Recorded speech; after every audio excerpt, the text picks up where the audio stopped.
دنیا کا افضل ترین طبقہ انبیاء ہیں، کائنات کے سب سے افضل انسان انبیاء ہیں۔ انبیاء کی زندگی میں دیکھو تو عبادت زیادہ نہیں ہے، عبادت زیادہ نہیں ہے۔ ہمارا نبی ساری دنیا کے سردار، جن و انس کے سردار، نبیوں کے بھی سردار، سارے نبیوں کے نبی، ساری زندگی آپ کی تہجد 11 رکعت نفل ہے، 11 رکعت، 8 نوافل اور 3 وتر، اور ابن عباس کی ایک روایت میں آتا ہے 15 رکعت۔ لیکن یہ 15 رکعت مستقل نہیں تھی، آپ کی مستقل رات کی بندگی 11 رکعت، کبھی اس سے بھی کم، کبھی اس سے بھی کم۔ سوتے بھی ہیں، جاگتے بھی ہیں۔ کوئی رات آپ کی زندگی میں ایسی نہیں آئی کہ آپ نے عشاء کے وضو سے فجر کی نماز پڑھی ہو۔ تابعین میں، صحابہ میں بکثرت ملیں عشاء کے وضو سے فجر کی نماز پڑھی، لیکن ہمارے رسول پاک صلی اللہ تعالی علیہ وسلم کی زندگی بھر میں کبھی نہیں ملے گا کہ عشاء کے وضو سے آپ نے فجر کی نماز ادا کی ہو۔ انبیاء کی زندگی میں جو سب سے نمایاں چیز ہے وہ انسانیت کا غم، کڑھن ہے، درد، بے قراری ہے، اور ان کے پیچھے دیوانہ وار پھرنا ہے۔ یہ انبیاء کی امتیازی چیز۔ رب انی دعوت قومی لیلا و نہارا، جو انبیاء کی بندگی، عبادت، انبیاء کا ذکر، انبیاء کی تسبیح، انبیاء کی تلاوت کیا ہے؟ رب انی دعوت قومی لیلا و نہارا، یا اللہ دن رات میں تو تیری طرف ہی لوگوں کو بلاتا رہا۔ یہ انبیاء کا سب سے عالی شان عمل اور وظیفہ ہے۔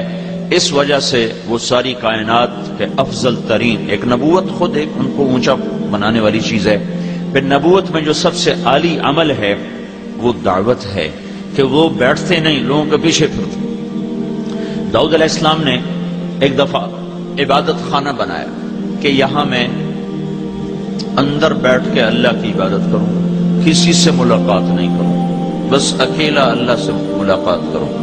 جب وہ مکمل ہو گیا اور اس کے اندر بیٹھ گئے تو اللہ تعالیٰ نے، اس کی دیواریں اتنی اونچی تھیں کہ اس کے اوپر کوئی چڑھ نہیں سکتا تھا، دروازہ اندر سے بند تھا۔ تو اچانک اذ تصور المحراب، 2 آدمی محراب میں کھڑے نظر آئے، ففزع منہم، تو داؤد علیہ السلام ڈر گئے، یہ کہاں سے آ گئے؟ دروازہ اندر سے بند، دیوار پہ چڑھ کوئی نہیں سکتا، تو یہ آئے کہاں سے؟ تو وہ کہنے لگے لا تخف، اللہ کے نبی ڈرو نہیں، خصمان بغى بعضنا على بعض، ہم دونوں کا آپس میں جھگڑا ہو گیا ہے، آپ ہمارا فیصلہ فرما دیں۔ بھائی کیا جھگڑا ہوا ہے؟ کہ هذا اخي له 99 نعجة ولي نعجة واحدة فقال اكفلنيها وعزني في الخطاب، یہ میرا بھائی ہے، اس کے پاس ہے 99 بھیڑیں، میرے پاس ہے 1، یہ مجھ سے کہتا ہے اپنی 1 مجھے دے دے، تو آپ بتائیں کہ ہم میں ظالم کون ہے، مظلوم کون ہے؟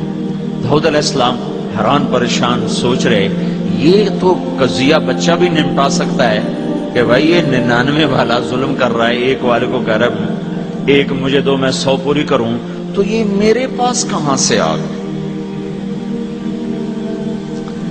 اوہو فظن داود انما فتناہ، پھر اس وقت داؤد علیہ السلام کو پتہ چلا، اوہو یہ بھیڑوں کا قصہ نہیں ہے، یہ اللہ کی تنبیہ ہے کہ داؤد تو کمرے بند کر کے عبادت کے لیے نہیں آیا، تو میرا پیغام پہنچانے آیا ہے، یہ تو نے مقصد سے ہٹ کے قدم اٹھایا ہے، تیرا عبادت کا جی ہے تو رات میرے پاس آ جایا کر، ساری رات بندگی کر، کوئی منع نہیں، لیکن دن میں تو دروازے بند کر کے کنڈے لگا کے اندر بیٹھ جائے اور کہ میں نے کسی سے نہیں ملنا، بس میں نے اللہ اللہ کرنا ہے، تو یہ تیرا منصب نبوت اس بات کا تقاضا نہیں کرتا۔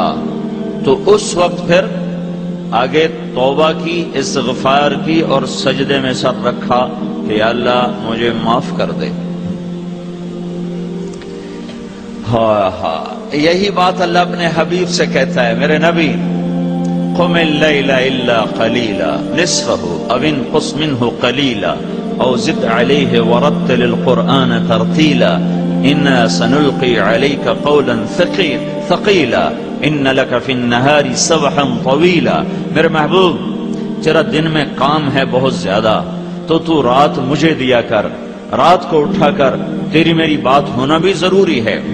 دعوت میں اتنا نہ لگ کہ تیری میری بات ہی نہ ہو، تبلیغ میں اتنا نہ لگ کہ تیری میری بات ہی ختم ہو جائے، تو رات کا وقت مجھے دیا کر، اس میں تو اور میں آپس میں بات کریں گے۔ رات کی گفتگو ویسے بھی بہت پرسکون ماحول میں ہوتی ہے، اور کوئی اس وقت بلانے والا نہیں ہوتا، اور کوئی اس وقت خلل ڈالنے والا نہیں ہوتا، تو رات کو میرے پاس آیا کر، مجھ سے بات کیا کر، اس لیے کہ دن میں تجھے لمبا تیرنا ہے۔ عجب بات ہے، یہ نہیں کہا دن میں تیرا کام بڑا ہے، تیری مشقت زیادہ ہے، تیری دعوت کی مشغولی زیادہ ہے، دن میں تجھے لمبا تیرنا ہے۔ دعوت کے کام کو، تبلیغ کے کام کو تیرنے سے تشبیہ دی، تیرنے سے۔ مکے میں تو پانی کا قطرہ نہیں، پانی کا قطرہ نہیں، زمزم کے سوا کوئی کنواں نہیں ہے، تو وہ کون سا پانی ہے جس میں اللہ کا نبی تیر رہا ہے؟ دعوت کی محنت کو اللہ نے تیرنے سے تشبیہ دے کر ایک خوبصورت مطلب ہماری طرف منتقل کیا ہے کہ چلنے والا اپنی مرضی سے چل بھی سکتا ہے، کھڑا بھی ہو سکتا ہے۔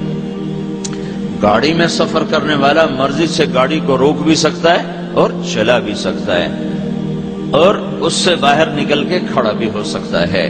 لیکن جو آدمی پانی میں اتر جاتا ہے، اس کی مرضی ختم ہو جاتی ہے، اس کے ذمہ ہر حال میں تیرنا ہے، جب تک دوسرا کنارہ نہ آ جائے وہ تیرنا چھوڑ نہیں سکتا کہ چلو میں تھوڑی دیر آرام کر لوں۔ اب اسے تیرنا ہے، اگر وہ رکنا چاہے گا پانی کا بہاؤ اسے کہاں سے کہاں لے جائے گا، اگر وہ ٹھہرنا چاہے گا تو موجیں اسے اپنے اندر سمیٹ کے لائیں گے، مچھلیاں اسے نوالا بنائیں گی، اسے ان طوفانی موجوں سے لڑنا ہے، ان تھپیڑوں میں سے اس نے اپنا راستہ بنانا ہے، اور دوسرے کنارے تک جب تک اس کا ہاتھ نہیں لگتا اب یہ آرام نہیں کر سکتا، اسے ہر حال میں مستقل ہاتھ پاؤں مارنے ہیں۔ ان لک فی النہار سبحا طویلا، طویلا طویلا، میرے نبی یہ نہیں جیسے ہم لوگ تقریر کی اور بیٹھ گئے، جمعے کے خطیب کی طرح تقریر کی اور بیٹھ گئے، مدرسے کے مدرس کی طرح سبق پڑھایا اور بیٹھ گئے، نہیں یہ نہیں، فی النہار سبحا طویلا، تیرے لیے کوئی راحت نہیں ہے۔ جب یہ آیت آئی یا ایھا المدثر قم فانذر وربک فکبر وثیابک فطہر والرجز فہجر ولا تمنن تستکثر ولربک فاصبر، تو اس پر اللہ کے نبی نے فرمایا خدیجہ میرا بستر لپیٹ دے، میرے آرام کے دن ختم ہو گئے۔ ان لک فی النہار سبحا طویلا، میرے آرام کے دن ختم ہو گئے۔ دوسرا کنارہ کب تک، دوسرا کنارہ کب آئے گا؟ دوسرا کنارہ ہے کیا؟ وَاعْبُدْ رَبَّكَ حَتَّى يَأْتِيَكَ الْيَقِينُ، اس وقت تک تو لگا رہے جب تک موت کا پیغام تیرے پاس نہیں آ جاتا۔